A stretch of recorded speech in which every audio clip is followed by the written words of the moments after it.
소중한 사연을 나누는 세상만사입니다. 여러분의 이야기가 누군가에게는 위로와 용기가 될 거라 믿습니다. 그럼 오늘도 함께 시작해 볼까요? 여러분, 저는 지난주에 제 아들을 하루아침에 길바닥에 내쫓았습니다. 그것도 결혼할 때 제가 마련해준 2억 2천만 원짜리 전세금을 빼서 말이죠. 제 아들은 번듯한 대기업 과장입니다. 명문대를 나왔고 좋은 차를 몰고 다니죠. 그런 아들이 심장 수술을 받고 누워있는 저한테 처음 꺼낸 말이 뭔지 아세요? 엄마, 솔직히 이 나이에 이런 큰 수술은 경제적으로 손해라고 했습니다. 44해 동안 제가 바친 모든 것이 그 한마디로 무너졌습니다. 그래서 저는 결심했습니다. 아들이 계산한 대로 저도 이제 경제적으로 행동하기로요. 안녕하세요. 저는 올해 70살이 된 이정희라고 합니다. 여자고요. 평생 작은 식당을 운영하며 살아온 자영업자입니다. 오늘 이렇게 사연을 보내는 이유는 제가 지난 몇 달 동안 겪은 일들을 누군가에게 꼭 이야기하고 싶어서입니다. 제 이야기가 누군가에게는 위로가 되고 누군가에게는 경고가 될 수 있을 것 같아서요. 제 인생은 평범했습니다. 26에 결혼해서 이듬해에 아들 준호를 낳았죠. 남편은 성실한 사람이었지만 벌이가 시원찮았습니다. 그래서 제가 작은 식당을 시작했어요. 아침 6시에 일어나서 국물 우리고 밤 11시까지 설거지하는 날들이었습니다. 손님이 없는 날에도 가게 문을 열었고 명절에도 쉬지 않았습니다. 왜냐하면 제게는 꿈이 있었거든요. 우리 아들만큼은 고생하지 않고 살게 해주겠다는 꿈이요. 그런데 준호가 14살 되던 해 남편이 교통사고로 세상을 떠났습니다. 갑자기 혼자가 된 거예요. 장례식장에서 눈물도 제대로 못 흘렸습니다. 울 시간이 없었어요. 준호를 키워야 했고 식당을 지켜야 했으니까요. 그날 이후로 저는 더 악착같이 일했습니다. 새벽 5시에 일어나서 시장 보고 밤 12시가 넘어서야 집에 들어가는 날들이 이어졌죠.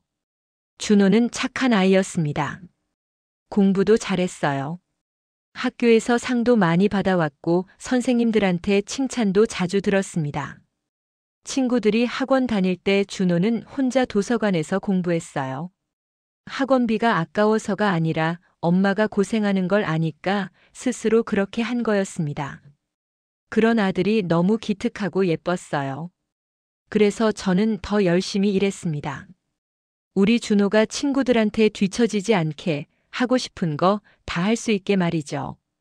고등학교 때는 과외 선생님을 붙여줬습니다. 한 달에 100만 원이 넘는 돈이었지만 아깝지 않았어요. 그 덕분에 준호가 명문대 경영학과에 합격했거든요. 합격 소식을 듣던 날 저는 식당 뒷방에서 혼자 펑펑 울었습니다. 기쁨의 눈물이었죠. 내 아들이 명문대생이 됐다는 게 그게 너무 자랑스럽고 감격스러웠어요. 대학 등록금도 물론 제가 댔습니다. 한 학기에 400만 원이 넘었어요. 거기다 생활비, 책값, MT 비용까지 합치면 한 달에 150만 원은 기본이었습니다. 그래도 준호한테는 돈 걱정하지 말고 공부하라고 했어요. 친구들이랑 어울리고 대학 생활 즐기라고요. 저는 그저 식당에서 더 열심히 일하면 됐으니까요. 그 시절 제 하루를 말씀드리면 새벽 4시 반에 일어나서 5시에 시장에 갔습니다. 신선한 재료를 골라서 6시 반쯤 가게로 돌아오면 바로 국물을 우리기 시작했죠. 7시 반에 가게 문을 열고 점심시간과 저녁시간에는 쉴 틈도 없이 바빴습니다. 중간중간 재료 손질하고 밑반찬 만들고 설거지하고 밤 11시에 문 닫고 청소하고 나면 자정이 넘었어요. 그러고 나서 집에 가서 씻고 자면 새벽 1시. 3시간 반 자고 다시 일어나는 생활이었습니다. 주말도 없었고 명절도 없었습니다. 오히려 명절이 더 바빴어요. 제사 음식 주문이 많이 들어왔거든요. 친구들이 가족들이랑 여행 가자고 해도 못 갔습니다. 가게 문 닫으면 손님들이 다른 데로 가버릴까봐 두려웠어요. 그렇게 20년을 살았습니다. 오로지 준호를 위해서요. 대학 졸업 후 준호는 대기업에 입사했습니다. 그것도 아주 큰 전자회사예요. 입사 소식을 듣고 얼마나 기뻤는지 모릅니다. 드디어 우리 아들이 성공했구나 싶었어요. 이제 고생 끝이구나, 아들 덕분에 편하게 살 수 있겠구나 생각했습니다. 물론 아들한테 뭘 바라서 그런 건 아니었어요. 그냥 아들이 잘 됐다는 게 좋았던 거죠. 그런데 입사 1년차 때 준호가 저한테 여자친구를 소개시켜줬습니다. 수연이라는 아가씨였는데 유치원 선생님이었어요. 첫인상은 괜찮았습니다. 얌전하고 예의 바른 것 같았거든요. 준호가 좋아하는 사람이니까 저도 좋았고요. 두 사람이 결혼하겠다고 했을 때도 반대하지 않았습니다. 아들이 행복하면 그걸로 충분했으니까요. 문제는 결혼 준비 과정이었습니다. 수연이네 쪽에서 신혼집을 요구하더라고요. 전세로라도 마련해 달라는 거였습니다. 저는 처음엔 당황했어요. 준호 월급으로도 전세금을 모을 수 있을 텐데 왜 부모한테 손을 벌리나 싶었거든요. 하지만 준호가 간곡히 부탁했습니다. 엄마, 요즘은 다들 부모가 도와준대요. 제발 이번만 도와주세요. 그 말을 듣고 마음이 약해졌죠. 결국 저는 식당 건물주한테 대출을 받았습니다. 2억 2천만 원이었어요. 그 돈으로 준호 부부의 신혼집 전세금을 마련해 줬습니다. 서울 변두리지만 그래도 괜찮은 아파트였어요. 28평형의 새 아파트 단지였습니다. 제 평생 모은 돈에다가 빚까지 얻어서 마련한 돈이었지만 아들이 행복하다면 그걸로 됐다고 생각했어요.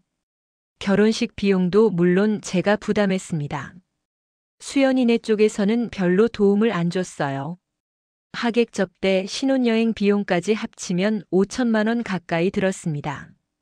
그 돈을 마련하려고 저는 손님들한테 급하게 돈을 빌렸어요. 이자를 좀 쳐주겠다고 하면서요. 그렇게 해서라도 우리 아들 결혼식만큼은 초라하지 않게 치러주고 싶었습니다. 결혼 후 처음 몇 년은 괜찮았어요. 준호 부부가 가끔 식당에 들러서 밥 먹고 갔고 명절 때는 같이 시간을 보냈습니다. 저는 그때마다 용돈도 챙겨주고 반찬도 잔뜩 싸줬어요. 며느리 수연한테도 옷이며 화장품이며 선물을 사줬습니다. 며느리가 좋아해야 우리 아들도 편하게 살 수 있으니까요. 그런데 시간이 지나면서 조금씩 달라지기 시작했습니다. 준호가 승진을 했거든요. 대리에서 과장이 됐어요. 월급도 많이 올랐다고 했습니다. 그때부터 준호 부부의 생활 수준이 확 높아졌어요. 외제차를 샀고 비싼 옷을 입고 다녔습니다. 해외여행도 자주 갔어요. 1년에 두세 번씩은 나가더라고요. 저는 그런 모습을 보면서도 대견했습니다. 우리 아들이 이제 진짜 성공했구나 싶었어요. 고생해서 키운 보람이 있다고 생각했죠. 그런데 이상한 건 준호가 식당에 오는 횟수가 점점 줄어들었다는 겁니다. 전에는 한 달에 두세 번은 왔는데 나중에는 두세 달에 한 번 올까 말까 했어요. 전화를 해도 바쁘다는 말만 했습니다. 회식이 있다, 골프 약속이 있다, 주말에 가족 행사가 있다. 그런 핑계들이었죠. 저는 섭섭했지만 참았어요. 아들이 바쁜 건 잘 되고 있다는 증거니까요. 그렇게 스스로를 위로했습니다.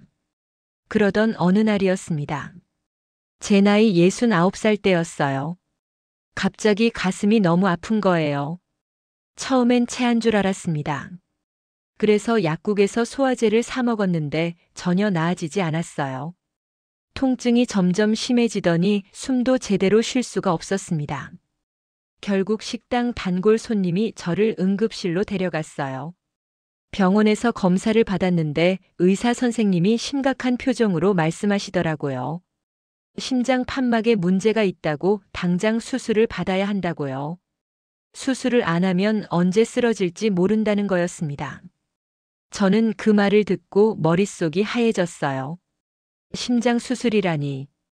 제가 그런 큰 병에 걸릴 줄은 몰랐습니다. 의사 선생님은 수술비가 2천만 원 정도 든다고 했어요. 입원비랑 재활 치료비까지 합치면 더 나올 거라고요. 저는 당황했습니다. 식당 운영하느라 저축한 돈이 별로 없었거든요. 빚도 아직 다 못 갚은 상태였고요. 하지만 수술을 안 받을 수는 없었습니다. 죽을 수도 있다는데 어떻게 안 받겠어요. 그래서 준호한테 전화를 했습니다. 아들아, 엄마가 심장 수술을 받아야 한대. 병원비가 좀 드는데 도와줄 수 있겠니? 그렇게 조심스럽게 물었어요.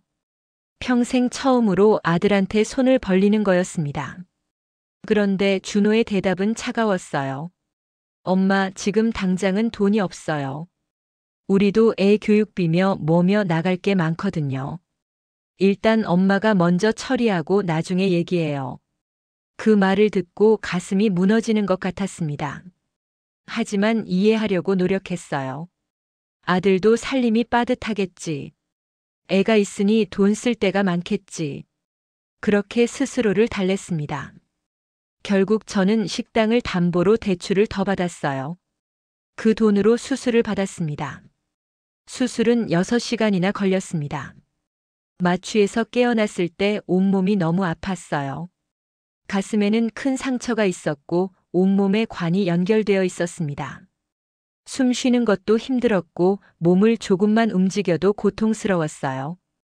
중환자실에서 사흘을 보내고 나서야 일반 병실로 옮겼습니다. 일반 병실로 옮긴 다음 날 준호가 병원에 왔습니다.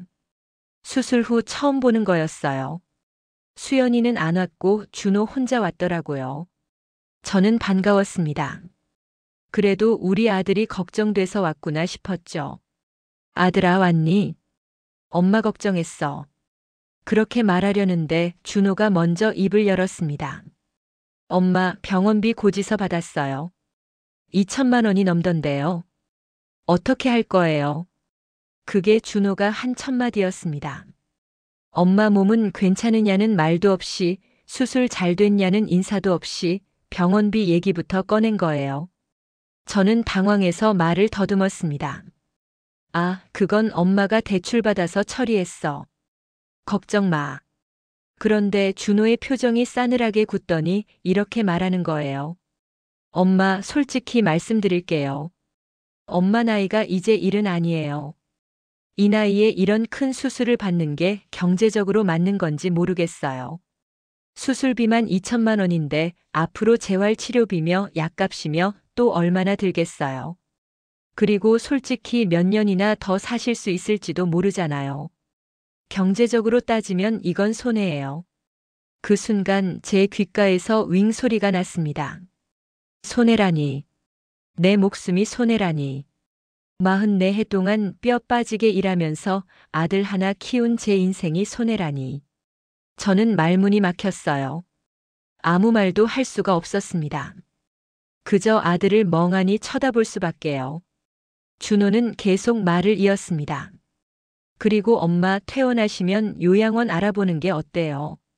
집에서 혼자 계시면 위험하잖아요. 요양원 가시면 간호사들이 돌봐주니까 더 안전할 거예요.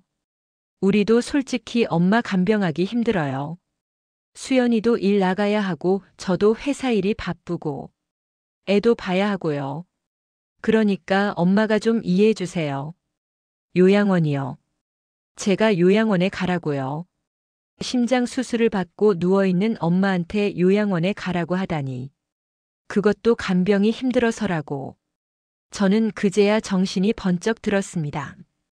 아, 우리 아들이 이렇게 변했구나. 제가 44해 동안 키운 아들이 이런 사람이 됐구나. 그때 병실 문이 열리면서 수연이 들어왔습니다. 손에는 과일 바구니 하나 들고요. 어머님 괜찮으세요? 겉으로는 걱정하는 척했지만 눈빛은 차가웠어요. 저는 수연을 보면서 알았습니다. 준호 혼자 생각해서 한 말이 아니라는 걸요. 둘이 미리 짜고 온 거였어요. 과연 수연이 입을 열었습니다. 어머님, 저희도 형편이 안 됩니다. 애 교육비도 만만치 않고 집 전세갱신도 다가오고요. 솔직히 어머님 병원비며 간병비까지 저희가 다 감당하기엔 무리예요. 그러니까 좀 현실적으로 생각하셔야 해요. 요양원 가시는 게 서로한테 좋을 것 같아요. 어머님도 편하시고 저희도 마음 놓을 수 있고요. 서로한테 좋다고요. 엄마를 요양원에 보내는 게 서로한테 좋다고요. 저는 그 말을 듣고 웃음이 나왔습니다. 비참한 웃음이었죠. 44해가 이렇게 끝나는구나 싶었어요. 제가 새벽같이 일어나서 장을 보고 밤늦게까지 설거지하고 명절도 쉬지 않고 일했던 그 세월들이, 아들 대학 등록금 마련하려고 손님들한테 머리 숙여 돈 빌렸던 그날들이, 결혼 자금 마련하려고 빚을 얻었던 그 순간들이 다 이렇게 끝나는구나. 저는 아무 말도 하지 않았습니다. 그냥 고개만 끄덕였어요. 알았다. 엄마가 생각해 볼게. 그 말만 하고 눈을 감아버렸습니다. 준호와 수연은 잠깐 더 있다가 나갔어요. 과일 바구니를 두고 가면서 몸조리 잘하라는 말을 남기고요. 그날 밤 저는 한숨도 못 잤습니다. 천장만 멍하니 쳐다봤어요. 온갖 생각이 머릿속을 스쳐 지나갔습니다. 제 인생이 주마등처럼 지나가더라고요. 26에 결혼해서 27에 엄마가 되고 40에 남편을 잃고 그 후로 쉼없이 일만 했던 살. 단 하루도 제 자신을 위해 살아본 적이 없는 인생. 그리고 깨달았습니다. 저는 이정희로 산 게 아니라 준호 엄마로만 살아왔다는 걸요. 내 꿈도 내 행복도 내 미래도 다 포기하고 오직 아들만 바라보고 살았던 거예요. 그런데 그 아들이 저를 손해라고 표현하더라고요. 경제적으로 손해라고. 그 순간 뭔가 뚝 끊어지는 소리가 들렸습니다. 마음속 깊은 곳에서 무언가가 완전히 부서지는 느낌이었어요. 그리고 동시에 이런 생각이 들었습니다. 그래, 아들이 계산한 대로 나도 이제 경제적으로 행동하자. 손익 계산을 해보자. 44해 동안 투자한 내 인생, 이제 회수할 때가 됐다. 다음 날 아침 저는 병원 침대에서 일어나 계산을 시작했습니다. 준호한테 들어간 돈이 도대체 얼마나 될까? 대학 등록금 4년치, 생활비, 책값, 결혼자금, 신혼집 전세금. 대충 계산해도 3억 원은 넘었어요. 거기다 제가 받은 대출 이자까지 치면 4억 원 가까이 됐습니다. 그 중에서 제가 당장 회수할 수 있는 건 뭘까 생각했어요. 그리고 답이 나왔습니다. 전세금. 2억 2천만 원짜리 전세금. 그 돈은 명의상 제 돈이었거든요. 제가 집주인한테 준 돈이니까요. 법적으로도 제가 빼낼 수 있는 돈이었습니다. 퇴원 날짜가 잡혔습니다. 수술 후 2주일 만이었어요. 의사 선생님은 집에 가서도 무리하지 말고 푹 쉬라고 당부하셨습니다. 재활 운동도 천천히 하고 약도 꼬박꼬박 챙겨 먹으라고요. 저는 고개를 끄덕이며 다짐했습니다. 네, 이제 제 몸 제대로 챙기면서 살겠습니다. 제 인생 제대로 살겠습니다. 퇴원하는 날 준호가 차를 가지고 왔습니다. 수연이는 안 왔더라고요. 아마 일부러 안 온 것 같았어요. 저와 마주치기 싫었던 거겠죠. 준호는 저를 집까지 데려다 주면서 아무 말도 하지 않았습니다. 저도 말을 걸지 않았고요. 어색한 침묵만 차 안을 가득 채웠습니다. 집에 도착해서 준호가 물었어요. 엄마, 요양원은 알아보셨어요? 저는 짧게 대답했습니다. 아직이야. 좀 쉬고 생각해 볼게. 준호는 그럼 빨리 알아보시라는 말을 남기고 갔어요. 엄마 몸은 어떠냐는 말도 필요한 거 없냐는 말도 없이 그냥 가버렸습니다. 집에 혼자 남았습니다. 수술 자국이 아직 아물지 않아서 움직이기가 힘들었어요. 하지만 저는 바로 행동에 옮겼습니다. 먼저 부동산에 전화를 걸었어요. 준호네 아파트 전세 계약서를 관리하는 부동산이었습니다. 사장님, 저 이정희입니다. 전세금 관련해서 상담 좀 하고 싶은데요. 부동산 사장님은 친절하게 설명해 주셨어요. 전세금은 계약자 명의가 제 이름이니까 제가 원하면 언제든 빼낼 수 있다고요. 다만 계약 기간이 남아 있으니까 집주인한테 미리 통보하고 준호네 가족이 이사 갈 시간을 줘야 한다고 했습니다. 보통 한 달 정도면 충분하다고 하더라고요. 저는 바로 결정했습니다. 한 달 후에 전세금을 빼겠습니다. 집주인한테 통보해 주세요. 부동산 사장님이 놀라셨어요. 정말 그렇게 하시겠어요? 아들 가족이 사는 집인데요. 그럼 아들분은 어디로 가시는데요? 저는 단호하게 대답했습니다. 그건 제가 알 바 아닙니다. 제 돈을 찾는 건데 무슨 상관이에요. 부동산 사장님은 더 이상 말씀하지 않으셨어요. 알겠습니다. 그럼 절차 진행하겠습니다. 그렇게 말씀하시고 전화를 끊으셨죠. 저는 전화기를 내려놓고 한참을 멍하니 앉아 있었습니다. 내가 정말 이러는 게 맞나? 아들을 정말 이렇게 내쫓는 게 맞나? 잠깐 흔들렸어요. 하지만 곧 마음을 다잡았습니다. 준호가 저한테 한 말들이 떠올랐거든요. 경제적으로 손해, 요양원, 형편이 안 됨, 서로한테 좋은 일. 그 차가운 말들이 제 마음을 다시 단단하게 만들었어요. 맞아, 나도 이제 경제적으로 행동하는 거야. 아들이 가르쳐준 대로. 이틀 후 집주인한테서 연락이 왔습니다. 전세금 회수 통보를 받았다고 한 달 후에 돈을 돌려주겠다고 하셨어요. 그리고 준호한테도 연락이 갔겠죠. 당연히. 저는 준호한테서 전화가 올 거라고 예상했습니다. 과연 그날 저녁 준호한테서 전화가 왔어요. 엄마, 이게 무슨 일이에요? 갑자기 전세금을 빼신다고요. 저희는 어떻게 하라고요? 목소리가 떨리고 있었습니다. 당황한 게 느껴졌어요. 저는 침착하게 대답했습니다. 내 돈 찾는 건데 뭐가 문제니? 너희는 너희가 알아서 해. 엄마, 농담이시죠? 갑자기 이러시면 저희 정말 큰일 나요. 당장 이사 갈 집도 없고 전세금 마련할 돈도 없다고요. 준호의 목소리가 점점 커졌습니다. 저는 차분하게 말했어요. 그건 내 문제야. 나한테 내 돈 돌려달라고 할 권리는 있어도 내 살 곳까지 책임질 의무는 없어. 엄마, 제발요. 이러지 마세요. 저희 정말 곤란해요. 준호가 애원하기 시작했습니다. 전에는 한 번도 들어본 적 없는 목소리였어요. 하지만 저는 마음이 흔들리지 않았습니다. 너 내가 심장 수술 받고 누워있을 때 뭐라고 했니? 경제적으로 손해라고 했잖아. 나 이제 손해보기 싫어. 그러니까 내 돈 찾는 거야. 엄마, 그건 제가 잘못 생각했어요. 사과할게요. 제발 전세금만은 그대로 두세요. 준호가 울먹이는 목소리로 말했습니다. 하지만 저는 단호했어요. 사과는 필요 없어. 나는 내가 가르쳐준 대로 하는 것뿐이야. 경제적으로 행동하는 거지. 그리고 전화를 끊어버렸습니다. 그날 밤부터 준호의 전화와 문자가 폭탄처럼 쏟아졌습니다. 엄마, 다시 생각해 주세요. 엄마, 제발 한 번만 용서해 주세요. 엄마, 저희 정말 갈 곳이 없어요. 하지만 저는 단 한 통의 전화도 받지 않았습니다. 문자도 읽지 않았어요. 마음이 약해질까봐 일부러 안 본 겁니다.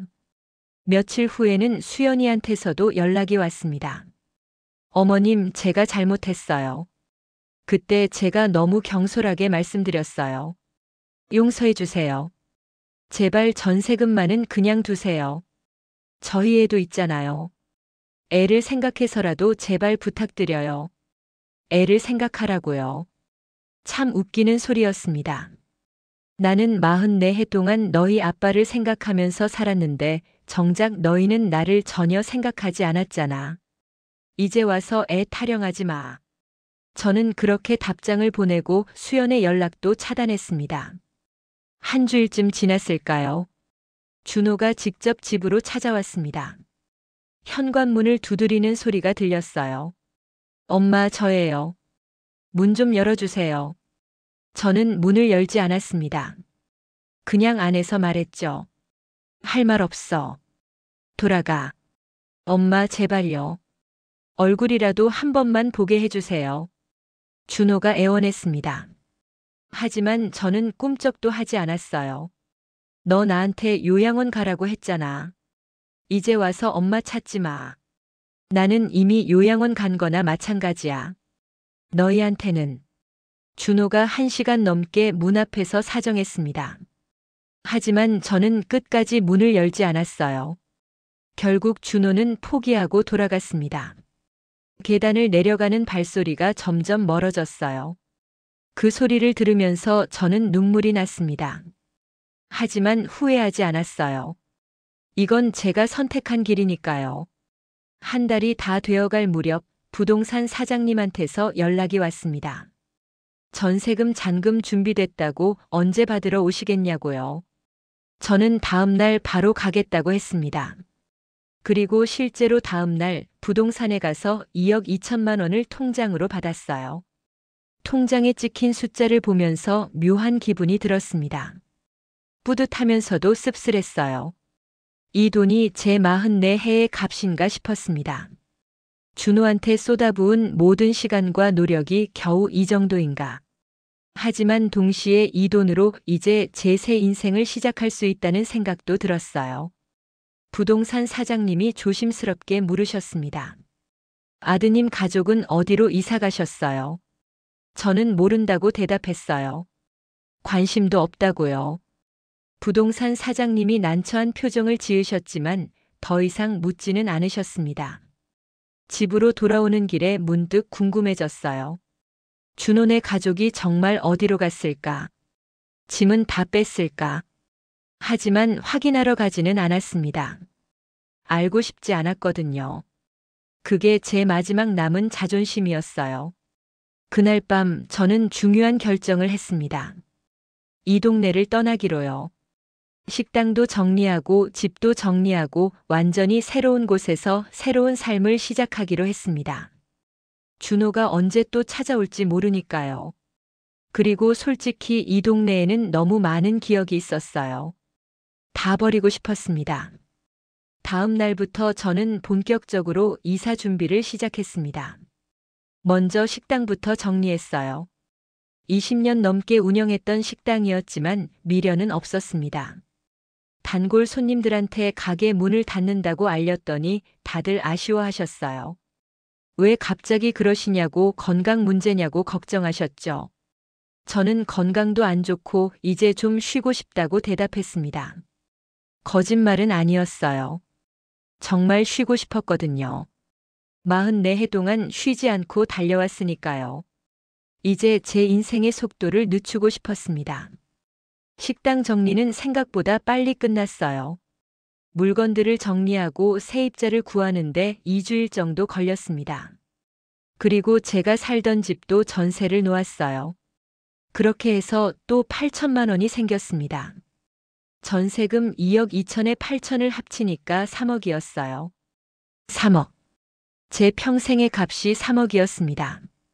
그것도 식당이랑 집을 다 정리하고 나서야 생긴 돈이었죠. 44해의 무게가 이 정도구나 싶었어요. 하지만 이 돈으로 남은 인생을 살 수 있다면 그것만으로도 충분하다고 생각했습니다. 그리고 어디로 갈지 고민했어요. 서울은 싫었습니다. 너무 복잡하고 사람들이 너무 많았어요. 시골로 가고 싶었습니다. 조용하고 평화로운 곳. 바다가 보이는 곳이면 더 좋을 것 같았어요. 평생 일만 하느라 바다 구경도 제대로 못 해봤거든요. 인터넷을 뒤져서 경남 쪽에 있는 작은 어촌 마을을 찾았습니다. 인구가 500명도 안 되는 조그만 마을이었어요. 바다가 바로 앞에 있고 집값도 저렴했습니다. 8천만 원이면 작은 집 한 채를 살 수 있다더라고요. 저는 바로 그곳으로 내려갔습니다. 실제로 가보니 사진보다 더 좋았어요. 바다는 맑고 푸르렀고 공기는 신선했습니다. 마을 사람들도 친절했어요. 낯선 사람한테도 먼저 인사를 건네고 웃으며 반겨줬습니다. 부동산을 통해 집을 한 채 샀어요. 바다가 보이는 작은 단독주택이었습니다. 오래됐지만 깨끗했고 마당도 있었어요. 8천만 원을 주고 샀는데 아깝지 않았습니다. 제 인생에서 처음으로 제 마음에 쏙 드는 집을 산 거였거든요. 짐을 정리하고 집에 들어간 날 저는 마당에 앉아서 바다를 바라봤습니다. 해가 지고 있었어요. 주황빛 노을이 바다를 물들이는 게 너무 아름다웠습니다. 그 순간 문득 생각했어요. 내가 왜 이제서야 이런 걸 보고 있지? 왜 진작 이렇게 살지 못했을까? 하지만 후회하지 않았습니다. 지금이라도 이렇게 살 수 있게 됐으니까요. 늦었지만 시작할 수 있으니까요. 저는 휴대폰 번호도 바꿨어요. 준호가 연락할 수 없게요. 완전히 새로운 시작이었습니다. 마을에서의 생활은 서울과는 완전히 달랐습니다. 아침에 일어나면 바다 소리가 들렸어요. 창문을 열면 짠 바람이 얼굴을 스쳤습니다. 서두를 필요도 없었어요. 가게 문 열 시간도 없고 손님 맞을 준비도 하지 않아도 됐습니다. 그냥 천천히 커피를 마시고 천천히 신문을 읽었어요. 점심때쯤 되면 마을 사람들이 하나둘씩 지나가면서 인사를 했습니다. 새로 오신 분이죠. 어디서 오셨어요? 다들 친절하게 물어봤어요. 저는 서울에서 왔다고 이제 여기서 살 거라고 대답했습니다. 그러면 사람들이 반겨줬어요. 잘 오셨어요. 우리 마을 좋은 곳이에요. 저는 매일 아침 바닷가를 산책했습니다. 파도 소리를 들으면서 모래사장을 걷는 게 좋았어요. 가끔 조개 껍데기도 줍고 예쁜 돌멩이도 주었습니다. 평생 처음 하는 일들이었어요. 이렇게 아무 생각 없이 걷는 것도 조개 껍데기를 줍는 것도요. 한 달쯤 지났을까요? 마을 회관에서 글쓰기 수업이 있다는 걸 알게 됐습니다. 일주일에 한 번씩 모여서 자기 이야기를 글로 쓰는 거였어요. 주로 어르신들이 참여하신다고 하더라고요. 저도 한번 가보고 싶었습니다. 제 이야기를 글로 써보고 싶었거든요. 처음 수업에 갔을 때 10명 정도 되는 어르신들이 계셨어요. 다들 반갑게 맞아주셨습니다. 선생님은 젊은 분이었는데 아주 친절하게 글쓰기를 가르쳐 주셨어요. 처음에는 짧은 문장부터 시작했습니다. 오늘의 날씨, 오늘 먹은 음식, 오늘의 기분 같은 거요. 저는 처음으로 이렇게 썼어요. 오늘은 맑았다. 바다가 파랗고 하늘도 파랬다. 나는 행복했다. 간단한 문장이었지만 쓰고 나니까 뿌듯했습니다. 선생님이 칭찬해 주셨어요. 아주 솔직하고 좋은 글이라고요. 그 후로 저는 매주 수업에 참여했습니다. 점점 긴 글을 쓰게 됐어요. 제 어린 시절 이야기, 결혼 생활, 아들을 키우면서 겪은 일들. 글로 쓰다 보니까 제 인생이 정리되는 느낌이었습니다. 그동안 정신없이 살느라 돌아볼 틈도 없었는데 이제 차근차근 되짚어 볼 수 있었어요. 어느 날 선생님이 숙제를 내주셨습니다. 제목을 정해서 긴 글을 한 편 써오라고요. 저는 고민 끝에 이런 제목을 정했습니다. 70살에 시작한 나의 해방. 그리고 제가 서울을 떠나기까지의 이야기를 쭉 썼어요. 준호와의 일, 전세금을 회수한 일, 이곳에 온 일까지요. 다 쓰고 나니까 눈물이 났습니다. 슬픈 눈물이 아니었어요. 후련한 눈물이었습니다. 드디어 제 이야기를 꺼낸 것 같았거든요. 44해 동안 가슴속에 묻어뒀던 이야기들을요. 다음 주 수업에서 제 글을 발표했습니다. 다른 어르신들이 조용히 들으셨어요. 끝까지 다 듣고 나서 한 할머니가 제 손을 잡으셨습니다. 잘하셨어요. 당신 잘못이 아니에요. 그렇게 말씀하시면서 눈물을 흘리셨어요. 다른 분들도 고개를 끄덕이셨습니다. 그날 수업이 끝나고 한 할아버지가 저한테 말을 거셨습니다. 홍철민이라는 분이셨어요. 75살이고 이 마을에서 태어나서 평생을 사셨다고 했습니다. 전에 공무원으로 일하셨는데 은퇴하시고 혼자 사신다고요. 철민 씨가 말씀하셨어요. 정혜식을 잘 들었습니다. 참 용기 있으신 분이네요. 저는 쑥스러워서 아니라고 했죠. 용기가 아니라 그냥 살기 위해서 한 일이라고요. 철민 씨가 웃으셨습니다. 그게 용기예요. 살기 위해 선택하는 것도 큰 용기입니다. 그 후로 철민 씨와 자주 이야기를 나눴습니다. 수업 끝나고 같이 커피도 마시고 가끔 바닷가도 같이 걸었어요. 철민 씨는 좋은 분이셨습니다. 말을 많이 하지는 않지만 들어줄 줄 아는 분이었어요. 제 이야기를 판단하지 않고 그냥 들어주셨습니다. 어느 날 철민 씨가 제안하셨어요. 정혜 씨, 우리 같이 텃밭 가꾸는 거 어때요? 제 집 뒤에 작은 땅이 있거든요. 거기서 채소 키우면 재미있을 것 같아요. 저는 좋다고 했습니다. 해보고 싶었던 일이었거든요. 그렇게 해서 철민 씨와 함께 텃밭을 가꾸기 시작했습니다. 상추, 고추, 토마토를 심었어요. 매일 물을 주고 잡초를 뽑고 벌레를 잡았습니다. 힘들었지만 즐거웠어요. 제가 심은 씨앗이 싹을 틔우고 자라나는 걸 보는 게 신기했거든요. 철민 씨는 저를 준호 엄마라고 부르지 않았습니다. 정혜 씨라고 불러주셨어요. 그게 참 좋았습니다. 평생 처음으로 누군가가 저를 이름으로 불러준 거였어요. 엄마도 아니고 사장님도 아니고 그냥 이정희로요. 여름이 지나고 가을이 왔습니다. 텃밭에서 키운 채소들을 수확했어요. 상추는 싱싱했고 고추는 매콤했고 토마토는 달콤했습니다. 철민 씨와 함께 수확한 채소로 밥상을 차렸어요. 그렇게 둘이서 밥을 먹는 게 자연스러워졌습니다. 어느 날 저녁 철민 씨네 집 마루에 앉아서 바다를 바라보고 있었어요. 해가 지고 있었습니다. 철민 씨가 조용히 말씀하셨어요. 정혜 씨, 저한테 물어볼 게 있는데요. 저는 뭐냐고 물었습니다. 철민 씨가 잠시 망설이시더니 입을 여셨어요. 우리 남은 인생 같이 살까요?